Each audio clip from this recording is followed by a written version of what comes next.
there is one key element of risk management that never gets discussed by traders. And this one key element is very likely the reason that so many traders fail to consistently hold their performance above break even and are regularly blowing funded accounts, giving money back as soon as they've made that profit. If you're a trader who you start the week off, you feel in sync with the markets, they're moving as you expect them to. You make some profits, but then you've given it back by the end of the week, or you've blown that funded account or that challenge. This is something that you're going to need to implement into your trading plan. This is the first time that I'm publicly releasing a piece of content from my trading psychology curriculum, Trader's Mental Edge. This is from module 4, the mastery module.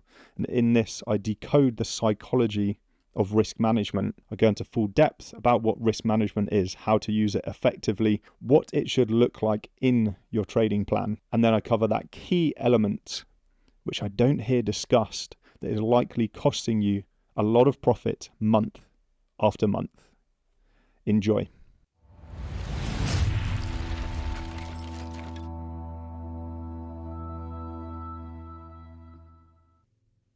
If we want to walk it backwards on the sense of looking at consistent profitability in trading and then reverse engineering how we make that applicable to all the different controllable variables that make up your trading performance and your trading plan, and we start thinking about what's the wisest course of action in trading? What's the one fundamental law that you hear repeated over and over again? So when it comes to trading and investing, what's that one fundamental law that all consistently profitable traders abide by? What can we never sacrifice? What can we not throw out the lifeboat? We have to keep in the crosshairs at all time, at the front of the mind's eye. And it's risk management. Risk management is one of those slightly misunderstood topics, because a lot of people analyze it as risk management is simply your stop loss, your target profit, and then the actual sizing of a position. It's not that simple. So when you hear the term, which is repeated regularly, that trading isn't about making money, it's about not losing it. It's about preserving capital preservation. It's a topic that a lot of people go into. And most people hear that at the beginning of their journey and they kind of think, what the fuck does that mean? I'm here to make money. I came into trading to make money. So how could it be about preserving my capital? I want to make money. The issue is, if your focus is solely on making money, you're never factoring in the downside. You're never factoring in the risk. And we know from simple numbers that if you lose 50% of your trading account, it will take 100% just to get back to break even. So it's not just about capital preservation.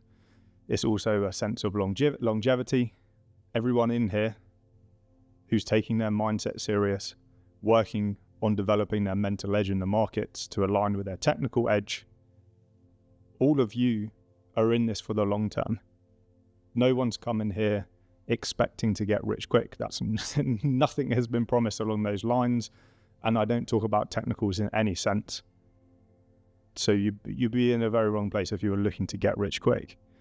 So all of you have an understanding that this is a long-term play. You're not looking to trade for 6 months, 12 months. You understand this is a process like a full career. The first year, 2, third, first 3 to 5 years can be just your learning curve. Everyone's got a different rate, but it's going to be your learning curve. And the way that reward and effort is achieved, the more effort that you put in doesn't mean that your reward's going to be significantly impacted. And then you get that curve up at the end, where then it takes a lot less effort and that reward just becomes bigger and bigger thanks to compounding interest. And once you've developed that skill set, the only missing piece is the capital that you're implementing. So when it comes to risk management, and we're thinking about or just in general in trading, you're thinking about all the variables that we have control of, because we know we don't have control of individual outcomes. So what aspects do we have control over? What aspects do our decisions, our behaviors, our actions can we actually control? And one of those is your risk management and how you act on your risk management plan. The actual individual outcome is always going to be full fate and suffer to random distribution. We've accepted that losses are a part of being a winning trader. And that just is a pill that needs to be swallowed. So we need to embrace risk as an inherent part of our trading and ensure that we have control of it rather than just ignoring it. And it's especially important to understand that risk needs to be quantifiable. It needs to be measurable. At the moment on YouTube, my algorithm is shooting me a load of content from traders who are probably within the first year of their journey, maybe the second year. And I'm getting access to this content. It's got less than 1,000 views. And it's not something, I don't watch trading content online.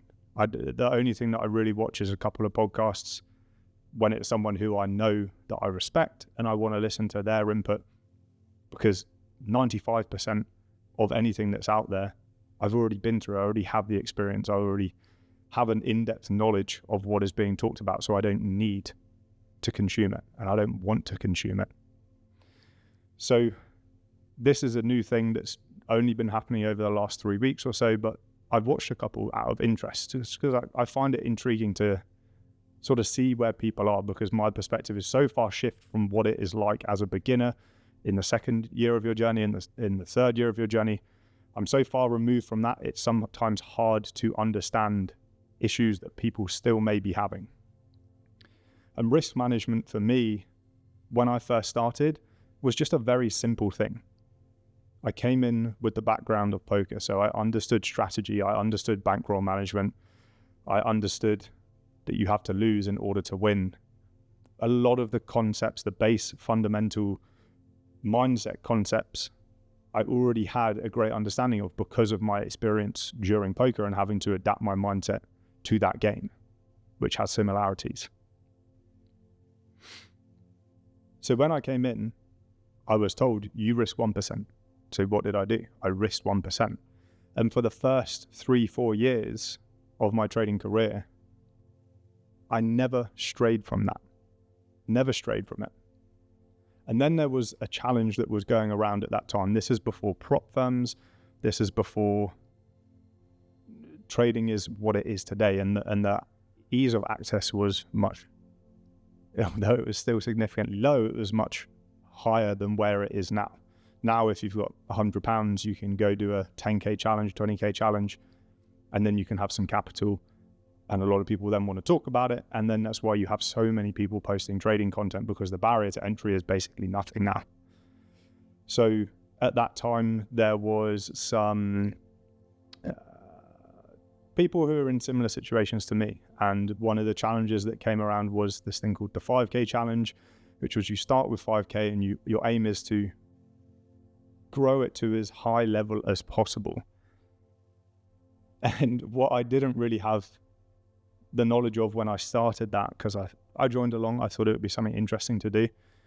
What I didn't have the knowledge of was everything that you have to do in terms of practices is pretty much the opposite of what you actually want to trade and manage your large capital with. So all the practices, all the processes that I had in place previously, they weren't aligned with this. So my risk management plan of 1%, what's the point on $5,000? What is the point? It wouldn't have been worth my time because of where my main capital was at that level. So I did it. And I think the first one I grew to like 12.5 and then blew the whole thing. So that was my first experience of blowing a fund, blowing an account. And my first experience of the mental role, the psychological role that risk management can have on your actions. I then was in the south of France for a week, and I decided I was going to do it then. I was doing everything off my phone. That week went a little bit differently. That week I grew it to around 65 grand. withdrew 40,000 by the end of the week, and then continued trading it when I got back to the UK, continued trading it, grew that back up to near 50,000 with what was left in the pot. So 25k, we started again. And my thought process was just do the same thing. And my risk management plan was there between 20 and 40% per trade. Total, once you've scaled in, these were all different practices I hadn't done before in my main trading. And it withdrew 40,000, 25k left-ish, and then grew that to what the total was with that 40,000 withdrawal it was just under 100,000. So it was 96, 97,000. So then within a day, I blew what was left in that pot. So there was probably 60,000, 55, 60,000 in that pot at that point, which I'd grown back from 25k, and I blew it all in a single day.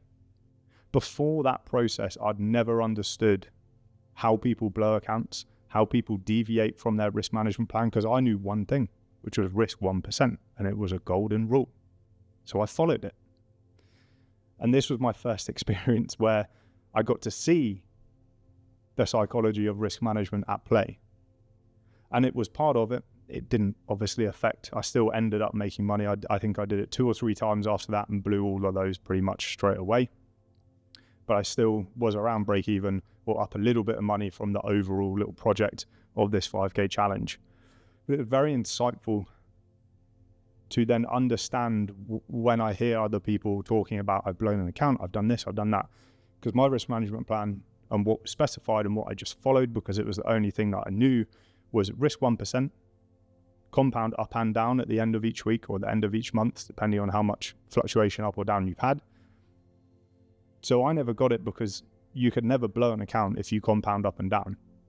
So if you've lost 50%, your risk is now 50%. So if you had 100k, you've gone into 50% drawdown somehow, some way, somehow. Now your risk is based on 1% of 50k. So that risk is lowered, which is why you then have to make 100% to get back up to the original starting balance of what that example would be. So when I was going through YouTube and I watched a couple of these guys, and this is all on funded accounts, and funded accounts obviously have different psychological pressures, which we'll talk about a little bit as well. But there was 2 or 3 of these channels, and each one, their average trades per day were between 5 and 10.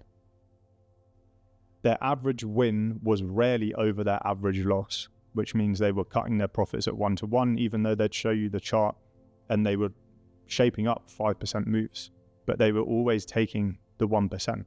They were always grabbing that 1% as soon as it came. So this kind of gave me some insights into someone who's more at the beginning stages of their journey, what psychological effects can happen from inefficient risk management plans, and made me want to go a little bit deeper into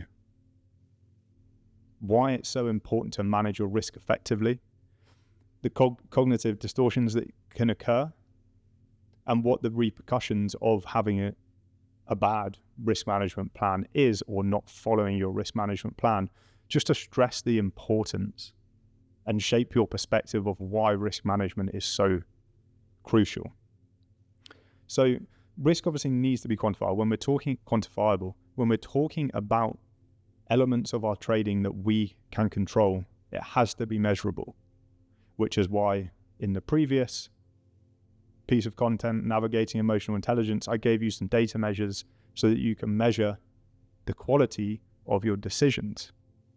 So you have a measurable aspect to your behaviors, your actions, how resilient you are when you go through bad periods, how you can measure yourself and return yourself to a state of homeostasis when you're in up periods. So it's all measurable, it's all quantifiable. Risk needs to be equally quantifiable. You need to be able to measure exactly what your risk is. Every time that you take a trade in the market, you're putting your account at risk. And yes, it's typically, most people's risk management plan is to risk 1%. That's their sizing on their account. So typically it doesn't sound like it has much of an impact. So you don't put too much focus on it and stress too much. And there'll be a lot of you who've never gone through a process of doing something like a 5K account where you're looking to risk large amounts to make large amounts fast, or with funding, the different dynamics that can go on as well in terms of risk. So what are the data points? If it's not as just simple as stop loss and position sizing, what are the data points? Those are obviously part of it, but what are the data points for measuring your risk management plan? Yeah.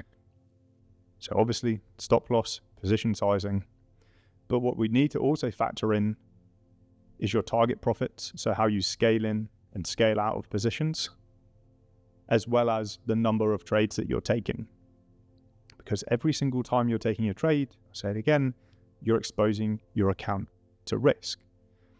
So I thought it was quite interesting because this was a question that came up in the community recently, and it was about number of trades. So this trader felt on weeks where they would only have one trade and it was on a Thursday, they'd start to question their strategy. They'd start to question having discipline in their strategy, and they'd start to wonder, is there more than what I'm currently doing?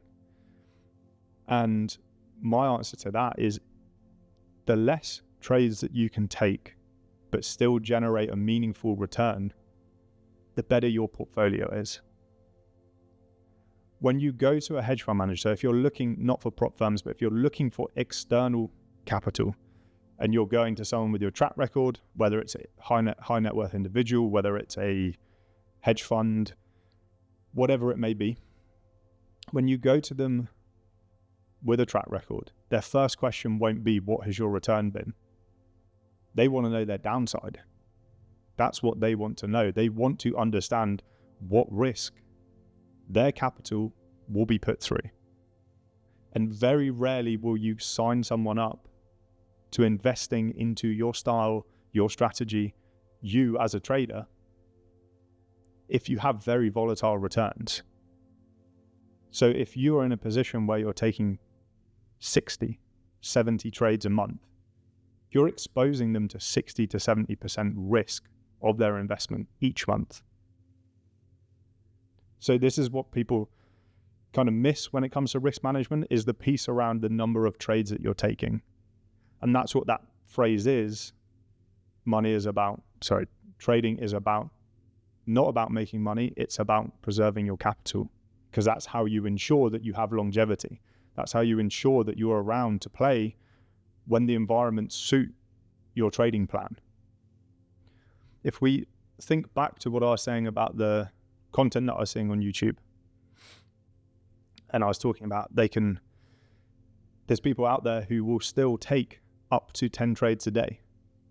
The psychological impact that taking that amount of risk can have, if you don't have a risk management plan and you're not controlling the amount of trades that you're taking, the psychological impact that can have is every single time that a trade is now moved into profit, you want to lock it in because you've probably already had 2 losses just before already happen in that day. So you're constantly moving the goalposts. So you do your bias, you do your analysis, you mark up your chart. You see there's a potential 5-to-1 here. Yeah.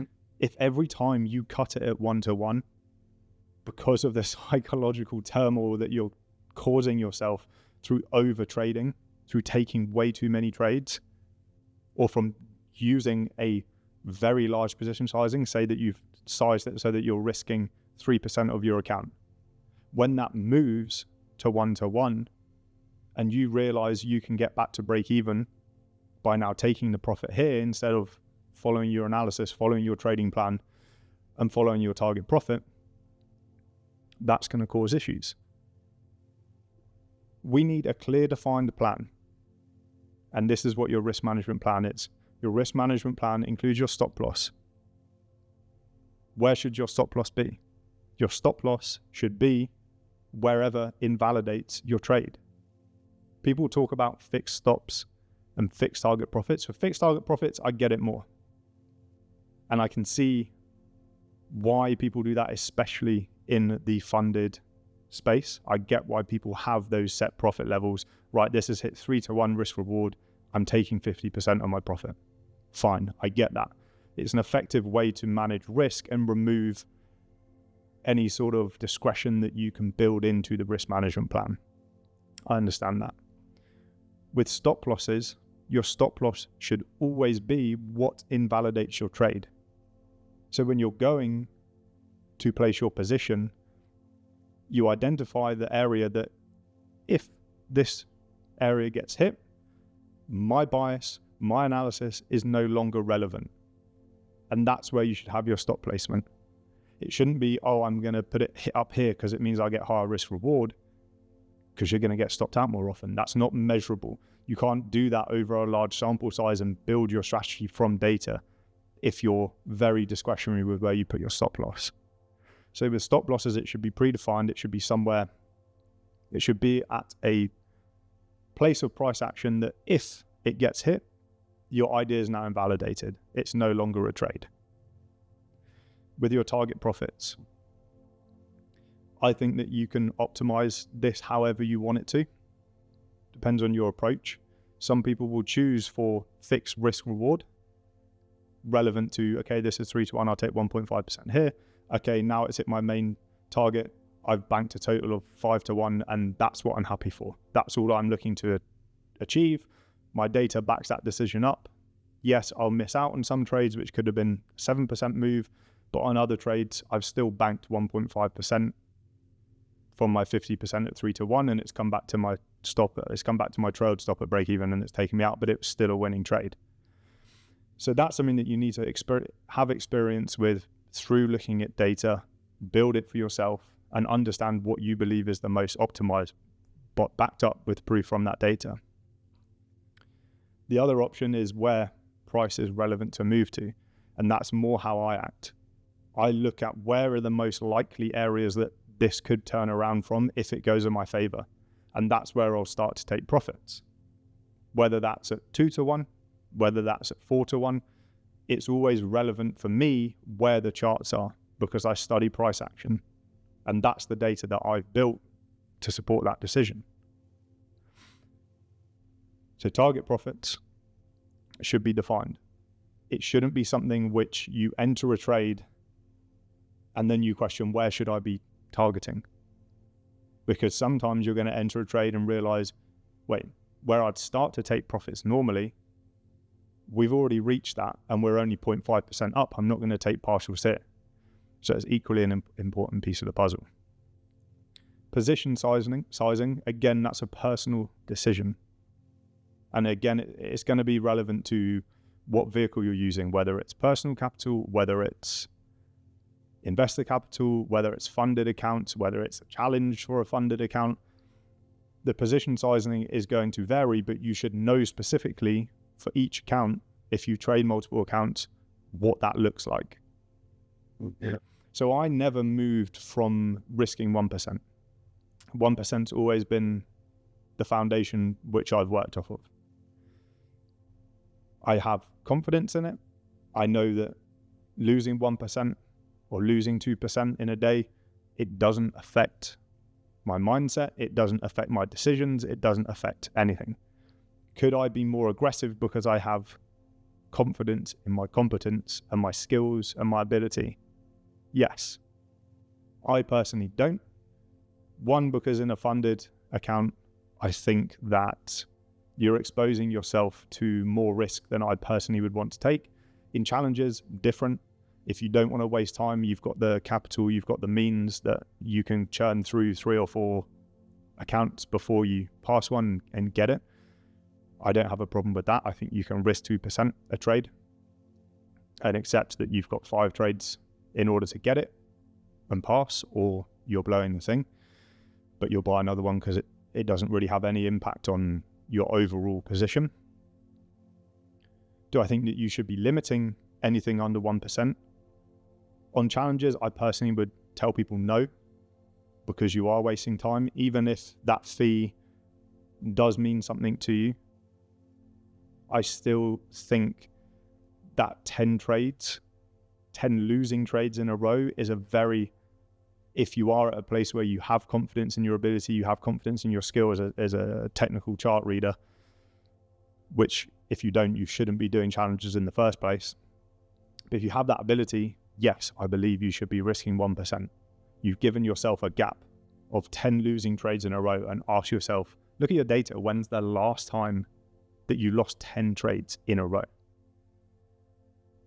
So is it a reasonable idea to put that under 1%? In my opinion, no. I get why some people do it, especially when they reach that funded level. A lot of people go down to 0.5. Anything under 0.5, stop wasting your fucking time. If your risk management plan is to go to 0.25%, you're trading too much. You're trading too much capital and you don't have enough confidence in your ability. If you take a trade at 0.25%, you have to make 4% before it equals one loss, one normal loss. And I just don't, I can't comprehend how that could be an effective strategy to implement. And you factor in the time that it takes and the time cost of going through that process when you're limiting yourself so drastically by taking 0.25% risk per trade. I think you're doing yourself a disservice. If you feel the need to reduce to 0.25, don't take the challenge. Continue building confidence on your ability before you then get involved. Because that sounds soul destroying. It sounds soul destroying. 0.25%, so you got to make 40%. You have to make 40% profit to pass a challenge, the first phase, if it's 10%. It just sounds absolutely soul destroying. It's a waste of time. So don't go that low. And the effects that could then have on in other areas of your trading would be pretty huge. So position sizing, I would always suggest people stick to 1%. In my personal account, I could have gone higher, but I had no need because I was in the fortunate position where I came to trading already with a good income from a business that I ran, unrelated to trading. So my introduction to trading wasn't, I'm trying to make money. My introduction to trading was, I've got money, I want to grow this money, and I want to learn a skill to do it. So a very different approach. So the reason why I never went higher than 1% risk is because I had the capital to increase and give me the jumps that I wanted to when I felt it was necessary. So it's a bit of a different situation. Can people, if they're trading a personal, scale their risk higher? Absolutely. If you have absolute confidence in yourself, you've got the proof that you've got the ability and you've developed the mindset to psychologically deal with everything that happens in front of you on this chart, and you've proved to yourself your ability, then I don't think there's too much of a negative of it. Would I ever go above 3%? I personally wouldn't. I think at that point it becomes way too volatile, and the emotions that arise normally from your trading will all of a sudden spring up on you. So for example, when I was in the second year of my journey, I upped my capital from 100K and I put another 100K in, so total 200K, but jumped from $1,000 risk per trade to $2,000 risk per trade. And what happened? I went on a winning streak. In the first week, I was up around 5%, gave the majority of it back because I couldn't mentally deal. It was massively outside of my comfort zone. It got in my favor. So what ended up happening was my emotions were extremely heightened. My ego was stroked. I was younger.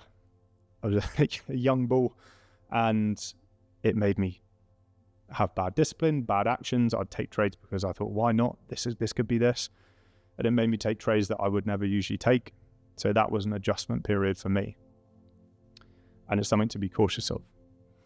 So that kind of gives you some idea on stop loss, target profit, position sizing.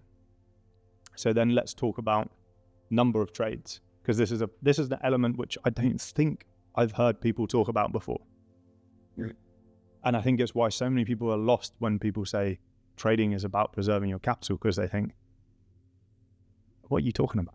What are you talking about? I want to make money. How do we make more money? Typical viewpoint is we take more trades. And we know that's not true. Just look at your data. At the beginning, I'm sure you took way more trades, or if you're learning a new style, I'm sure you took way more trades because you didn't have the clarity in what a good trade was. As you get better at that, you get better at observing what are the trades that I don't want to be taking? What are the patterns that are there which invalidate my entry point? So they slowly reduce the amount of entries that you're taking. So overall, number of trades is something that you want to be really cautious on.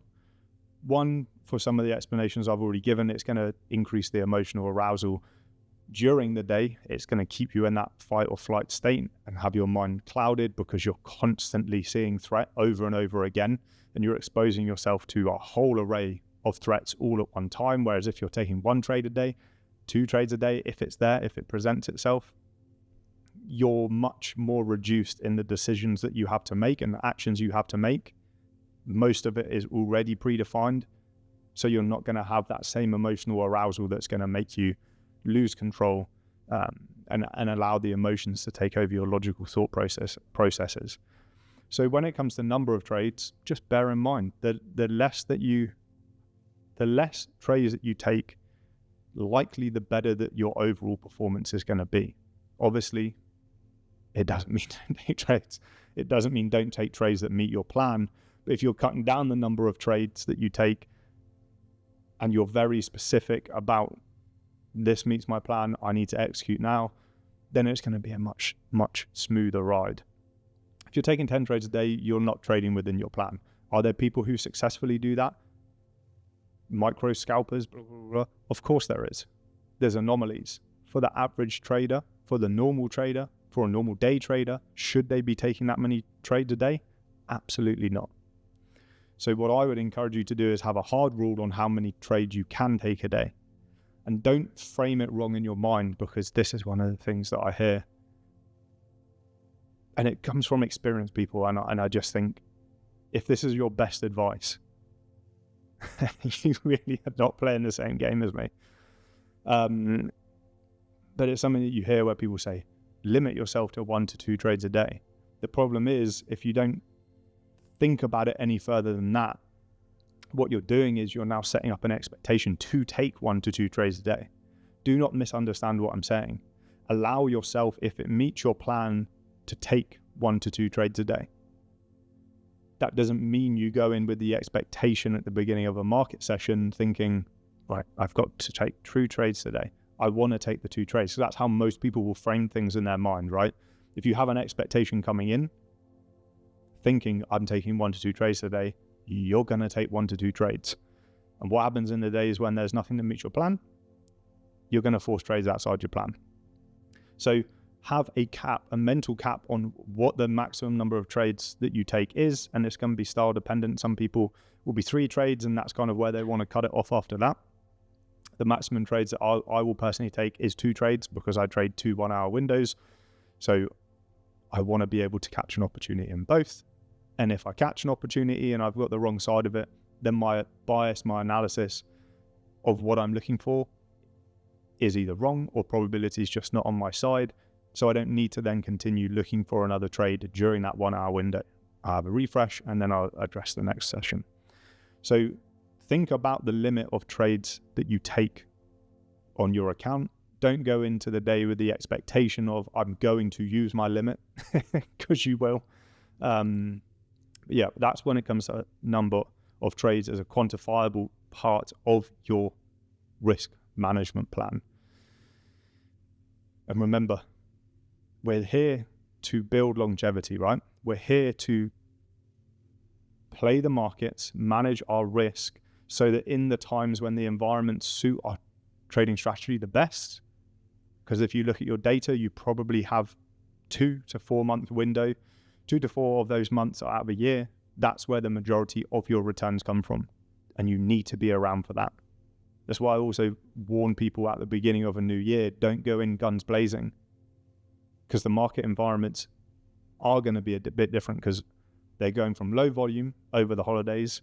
And this is a controversial topic at the moment for some reason. They go from low volume, which we can see and is factual, low volume over the holiday periods.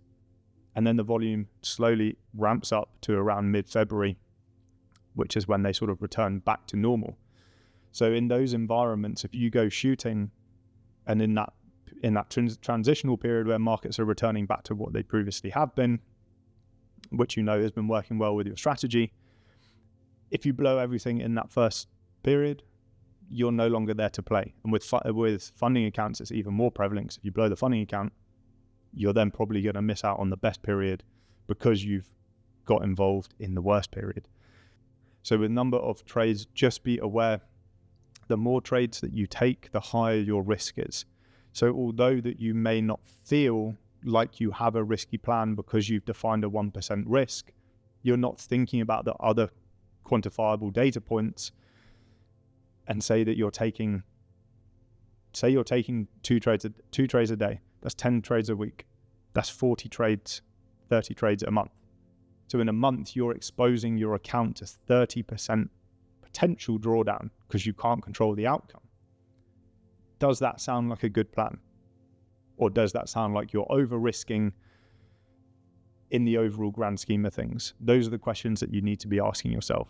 So then we want to talk a little bit about what kind of cognitive dissonance it can take if you haven't take on your mindset, if you have an ineffective way of managing your risk. So whether you're over-risking, whether you know it or not, whether you're over-trading because you're taking too many trades, whether you're cutting profit taking short, or whether you're stretching stops or even cutting stops short because you're scared of last time it took you for a 1% loss, so now you want to cut it. So some of the mental cognitive distortions that this can create, we want to talk about them, expose them so that you're aware of them, and kind of talk about solutions. They're not really practical steps. It's just more of having an awareness of what can happen to the mind when you're not following a strategic management plan in your trading. So one of the most obvious would be an overconfidence bias. So this is where, say you're in a winning period. You're winning and you're winning and you're winning. You're 5% up for the week. This overconfidence bias is where you start to overestimate your ability. You start to feel like a chart king. And you think, no matter what I can do, DJ Khaled, all I do is win.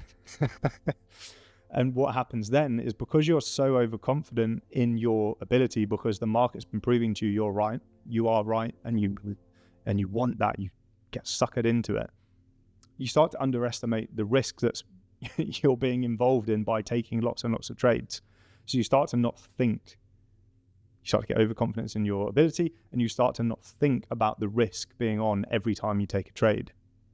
So the next 3 trades, they kind of meet your plan, not quite, and you just get involved because you're just right? You're just right. So that can sort of be, whether it's over trading and taking trades that don't quite meet your plan, just because you want to feel that dopamine again of having that winning trade. Or it could be a case of increasing your position sizing because you're confident, so you feel, yeah, I'm gonna go for it this time. You're on your funded account, you're 5% up. Yeah, I'm gonna risk 2.5% on this trade because I've got a buffer. But then think about the aspects, the psychological impact that creates if that's a loss, or if that's a win and you're proved right that it was the right decision to make. Or it could involve you increasing your losses, i.e. there's a position that you're in, you've already got a 5% buffer, you've set the predefined stop loss relevant to your plan where it should be. You see it coming back towards and you think, no, this is still relevant. Actually, I'll move my stop to here because this would be a better place for it to be and it allows it to breathe. So you move your stop loss. Next thing, price just dumps on you and you've taken a 2.5% loss on a trade that should have been a 1% loss. Instead of accepting the random distribution and the lack of control of the actual outcome, you've changed your plan. You've changed your strategy management and your risk management plan. So the solutions for these, as I said, they're not really practical. They're more just, they are kind of things that you already know. So they're just quick reminders, really. But if you have a systematic approach, if you have a clear objective trading plan where you know your entry, you know your exit, you know your scale outs of the position when it starts to take partial profit areas, you know what that's going to have on the account. So what that will take away from the account. So that 1% risk. If you already knew that, you have complete clarity in that. That will remove some of the impact which can happen to you, say in that instance where you are in a winning streak. If you're aware that this can happen to you, this is when you need to bring yourself back to that state of homeostasis, of balance, and ensure, right, this is what my plan is, this is what this is. And it's something that people don't do when they're on a winning streak because everything's going right. But everything goes right until the markets punch you in the face. So reminding yourself of the rules that you have, why they're there, and just bringing yourself back to a position of focus on my performance, not on my results, and just execute as you've planned to execute. So that's a greed-based cognitive dissonance, right? The fear-based version of that would be loss aversion. So loss aversion bias would be the opposite. It would be where you're much more acting from fear. So say that you're in 5% drawdown. This is much more likely scenario that happens. Say that you're in 3% drawdown. You go to take a trade. The impact of losses is far greater than the impact to you and your mindset of winning. For most people. I suffer more from greed than I do from fear. When I make mistakes, it's on the back of a winning streak. I can take the losses. I've been experienced enough to know how to repeatedly take the losses. And again, my poker background, if you play poker, you know how you repeatedly get absolutely punished, even when you get it in good. So loss aversion is much more common in traders, I would say, than overconfidence. I think it's much more prevalent. And we know the impact on your mindset of losing is far significant to the mindset, the impact on your mindset for winning. So what that usually leads to is someone who's reluctant to even take a 4% loss. It could also look like you're scaling your risk down to 0.25% because you're trying to avoid the pain of a full loss. So as that fear overtakes your rational thinking, the trade potentially will go 0.5% in your direction. And you can see this. If you're in communities, I've literally witnessed it within the last week.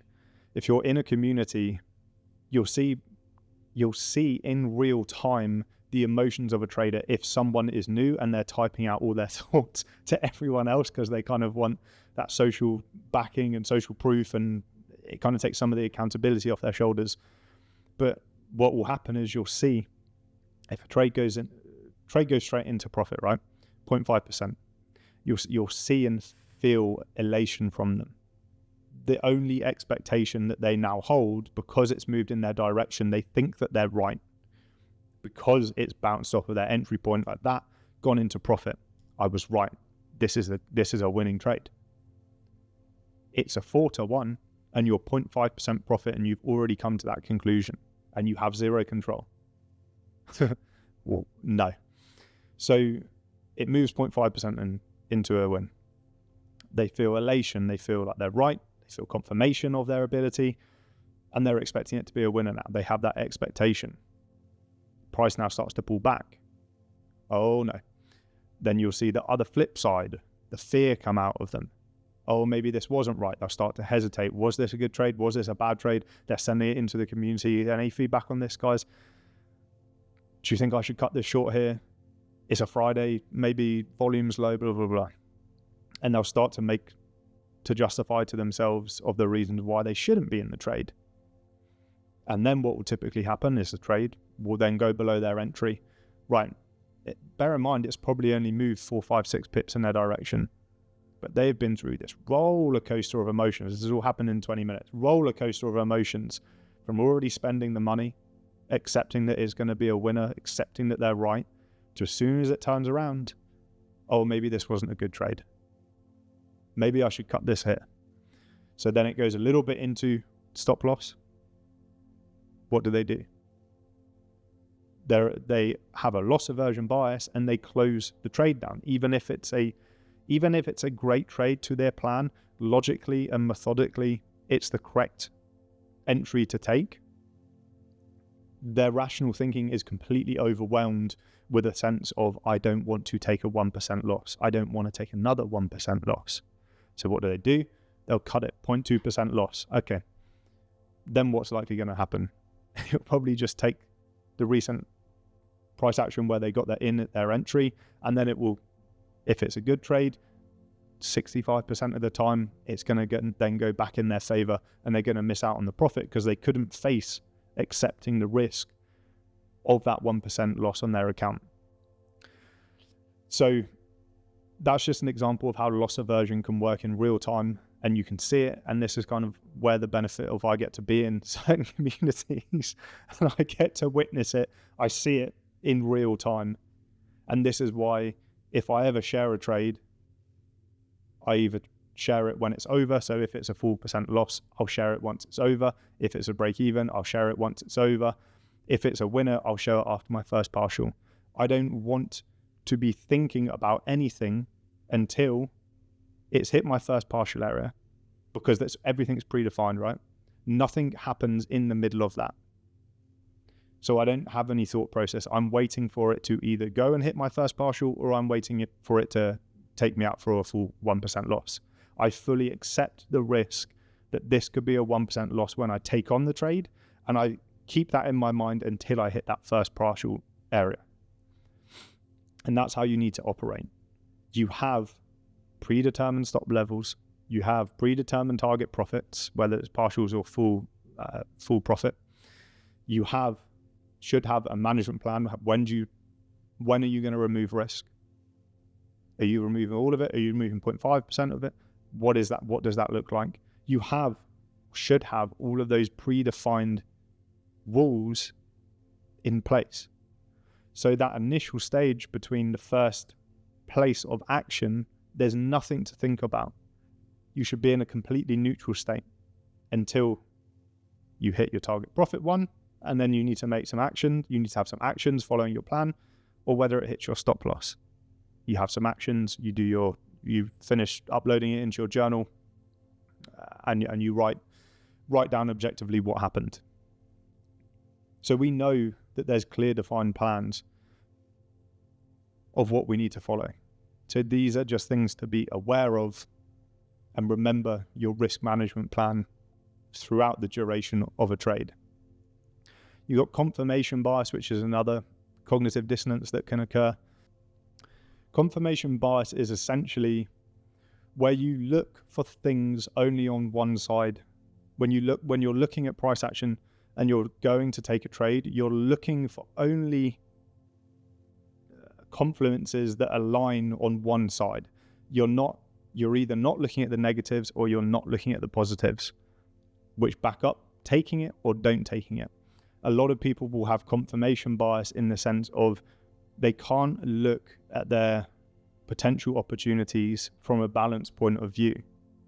But we know to be good at technicals, to have a high technical ability, you need to know in which instances you take a trade and which instances you skip a trade. Knowing the trades that you skip is as important, if not more important, than knowing when you execute. And that's a piece of the puzzle that a lot of people struggle to really nail down. And they kind of get in this weird mix between good trades and then shit trades. Trades that don't quite meet it, or have, if you've built the strategy, you will know the patterns that you see in order to invalidate a trade that seemingly fits your plan. You should know in what circumstances you don't take the trade. So not just what things are missing, but are there patterns here which give me a good idea that actually this is a 50-50 chance, and I don't want to be involved when the market characteristics are behaving like this. Even though that is a trade that meets my plans, there's all of these other negative aspects that make me want to sit out, because it's not a high probability environment. So it's important to have a balanced view when you're looking for a position. You shouldn't just be looking for a confirmation of a reason not to take it or a reason to take it. And the main reason is the more you allow that to happen, the more personal bias and discretion that you're allowing into your trading. The next one is very obvious: hindsight bias. So hindsight bias is perceiving past events and past trades as being extremely predictable, but only seeing them after they've occurred, right? So what happens if you have hindsight bias is you become way too overconfident in your ability to predict the future. You think that you're certain on what's going to happen next. You're either certain that you know what will happen next, or you're certain that you know what won't happen next. But that is hindsight bias, because you're basing this all on things that you've witnessed with price action happen in the past. And this is that whole need to be right. This is that whole piece of you don't control the outcome. So someone who has hindsight bias thinks that every single time they're going to be right because of the past events. So if you have that overconfidence in your ability, and you're not factoring in probability, you're not factoring in strike rate, you're not factoring in any of those things, you're going to start taking higher risks, you're going to start taking more trades, and you're going to stop managing risk effectively, essentially. So this is where keeping the journals, the Notion journal, this is where keeping that trading journal, where we're talking about our thoughts, we're talking about our decisions, we're talking about everything in the real time, that's what's going to really help remove that hindsight bias of saying, I knew that was going to happen. You didn't take advantage of it, but I knew that was going to happen. And being confident in that ability. So what you do on the Notion journal, you should be regularly reviewing. That's why there's the ASR page. That's why there's the Trader's Bible page, so that you can constantly look back at your thought processes, not only the technical aspect, but what was your thought process when you had that amazing trade, when you had that winning trade where you followed it to a T? What was your mind? What did your mindset look like? What were the thoughts that you were having? What were the feelings that you were having or you were controlling? And that allows you to process all of that information without hindsight. It allows you to visibly see what was happening in the moment, what you were thinking in the moment, what your action was in that moment. And that's learning from experience rather than constantly looking for validation. A very important cognitive dissonance that can arise pretty heavily, and this is more kind of the result of what can happen after the fact. So if you've gone through a process where you haven't managed risk effectively, you can fall into a trap of gambler's fallacy. So this is what I talk about in the concept of the snowball effect, right? No matter how small your break of however you break your plan, no matter how small that action or behavior feels in the moment, because of the effect that it has, you can create this cognitive dissonance that then snowballs into other areas.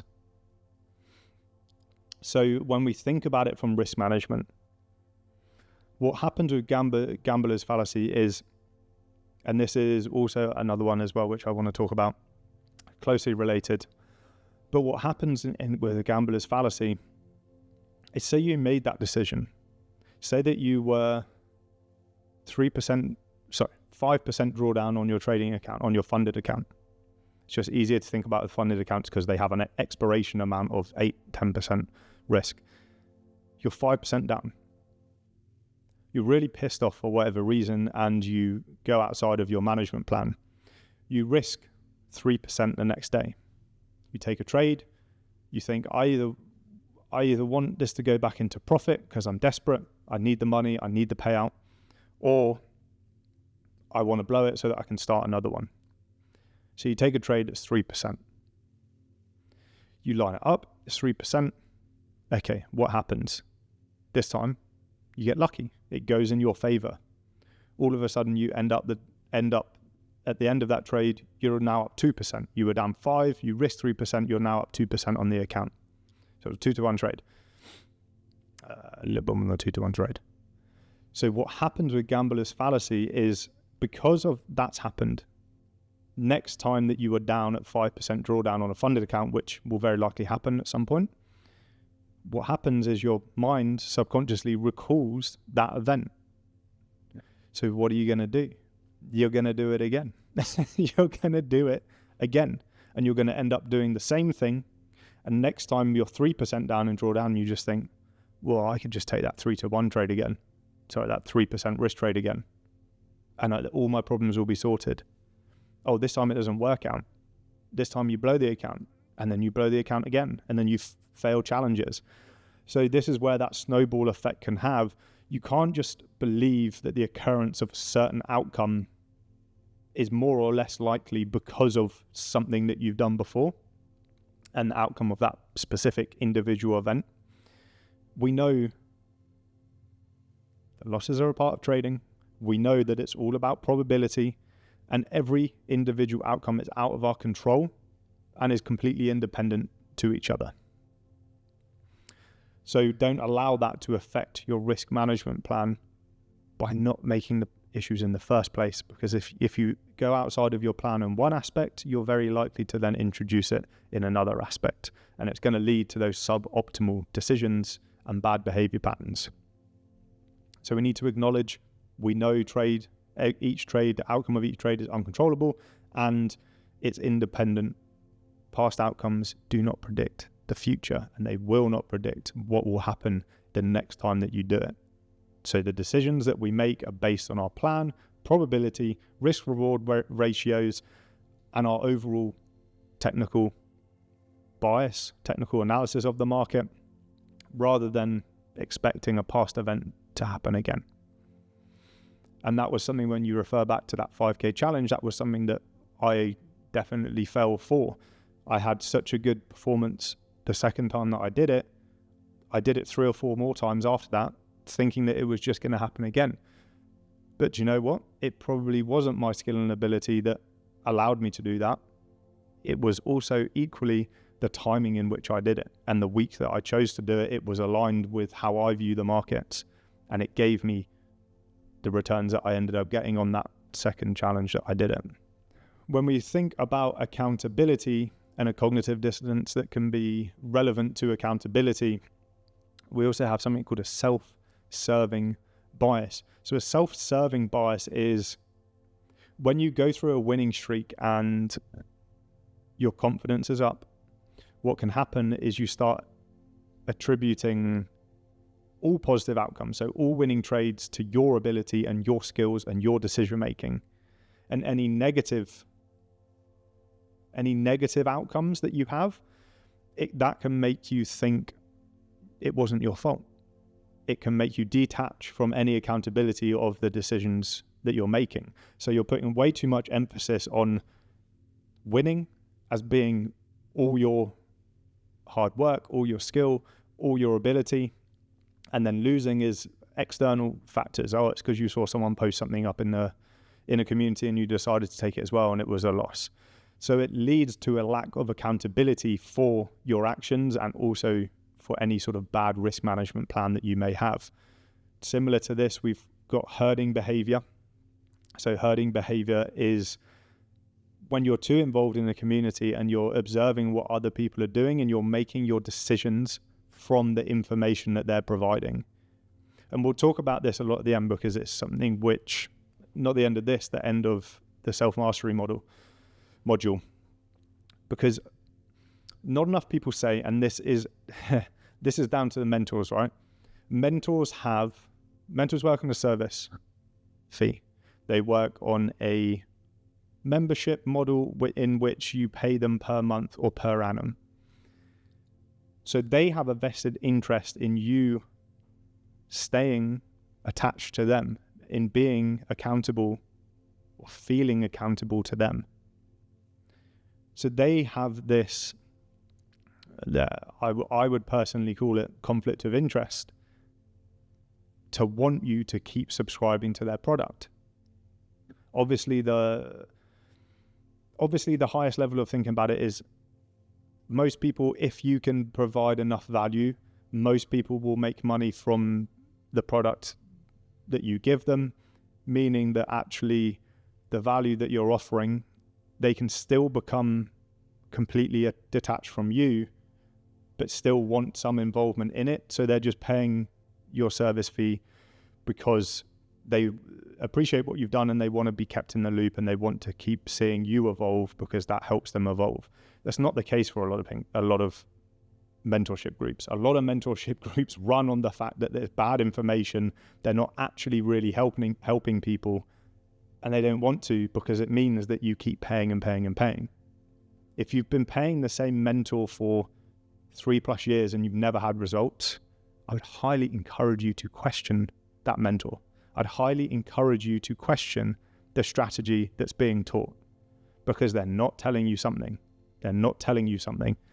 So when it comes to herding behavior, and it's something that what I was saying that we're going to talk about at the end of this self-mastery stage, is every trader's goal should be to become completely independent in thought. If you cannot be completely independent in thought when you're doing your analysis, and you don't review your actions, your behaviors, and also the technical side of your trading, if you don't review that and look for patterns and ways that you can improve on whatever the person that was teaching you has taught you, you're going to struggle. You're really going to struggle. Even when I was learning, I've never traded exactly the same as anyone else, because I've always gone through processes that allow me to see this is a better way of doing that.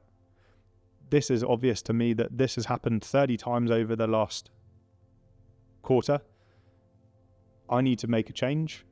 Otherwise, I'm going to continue having the same result. I need to make an adjustment. I need to make an adjustment in where I'm taking profit. I need to make an adjustment in, I see this pattern that happens it's happened 70 of the 30 trades that I've taken. Go back, do a back testing data plant, figure out when I see that pattern that I've spotted, because it's common within the small sample size. When I see that pattern, that's actually a trade that takes my strike rate from 65% to 35%. So I'm going to make an adjustment. I'm removing, when I see that invalidates a trade for me, even if it meets my plan. So these are all the things that you need to be working on whilst you're executing a style that has been taught to you from someone else, because the markets are ever evolving. Technicals are ever changing. So if you rely on the same person to continue to give you the input into what changes could be made, if they get lazy or if something stops working, they still have a reason to keep dangling a carrot in front of you rather than telling you the truth. So that's what you need to be careful of. You need to become an independent thinker. All of your thoughts when you're trading should be independent to yourself. You shouldn't need a community. You shouldn't need to see someone else's trades. You shouldn't need, this is where we all want to get to, you don't need to get constructive feedback on your positions. These are the skills that you need to develop to a level where you're doing it for yourself, not relying on other people. So herding behavior is very much something where you see someone else is doing something, and although you didn't see it before, you just copy it. No questions asked, you just copy it. One, it's resulted to zero accountability for yourself. That's now an external person's fault, an external pressure's fault. It also will cause you to be excessive in your risk exposure and not consistent with the way that you trade your plan. So you have to have an independent thought process. You have to have an independent trading strategy based on data, based on analysis, rather than just following what whoever you're learning from is telling you to trade. Yes, beginning stages until you start seeing some results, follow what they say, pay attention to what they say. And then as you start to get the result, that's when you should be going, okay, all I'm doing now is doing. I'm not learning, I'm doing, because I figured it out. What do I need to do now? I need to measure any patterns that I see. I need to measure the technical performance. I need to measure the emotional performance, how my mindset reacts to certain things. That's where you get to. It stops becoming a case of, okay, I need to be watching so-and-so's webinar every morning. No, you're at a point where all the decisions, all your thought processes is you. And you take from a community that in other aspects that you get benefit from it. Yeah, so impulsivity is a huge thing which comes into the herding behavior. You see what other people are doing. There's the FOMO side of it, all those different aspects, but it can very much easily lead to bad risk management. And then the last sort of one that I want to talk about is recency bias. And this was similar to one that we discussed earlier. And this is where we give disproportionate impact on things that have just happened recently. So this could involve, similar to what I was saying before, where you've entered a trade, your last trade was a loss. You saw it reject something which you know it could fully reject, but that's not where you look to take your first partial profits.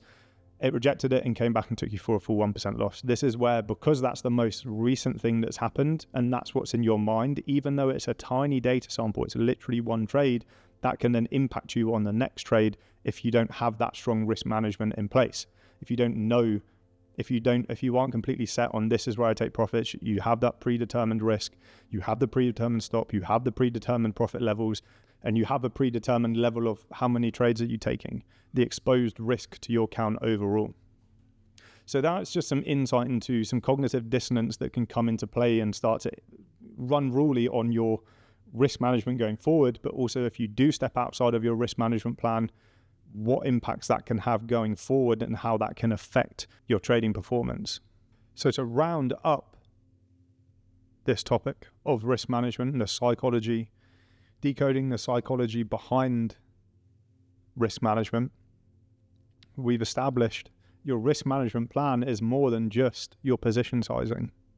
You need that predefined stop loss, and you need to understand at what point do you trail that stop, at what point do you remove risk. You need to fully understand the position sizing which you're going to implement consistently so that you can actually implement it consistently. You need to know exactly where you're taking profit so that this is predefined, because otherwise the psychology that arouses during the periods of fluctuations when you're in a trade, when the risk is on the line and the pressure is there, if you don't have those predetermined levels, you're leaving it all to the will of your emotional thoughts. So we need those predefined levels, we need the predefined position sizing, and you should also have predefined number of trades, understanding that every single time you take a trade, you're embracing risk. So those are the 4 key aspects that make up your risk management plan. We talked about some of the impacts, why it's important to have those predefined plans to control the losses, to also make sure that we're making profit in situations where we should be making profit, and we're not overexposing ourselves to risk by taking too many trades. We've discussed the psychological challenges that arise which relate to risk management and some of those cognitive dissonances and the impact that they can have and how that would then impact on your further decision making. You know exactly what has to be done.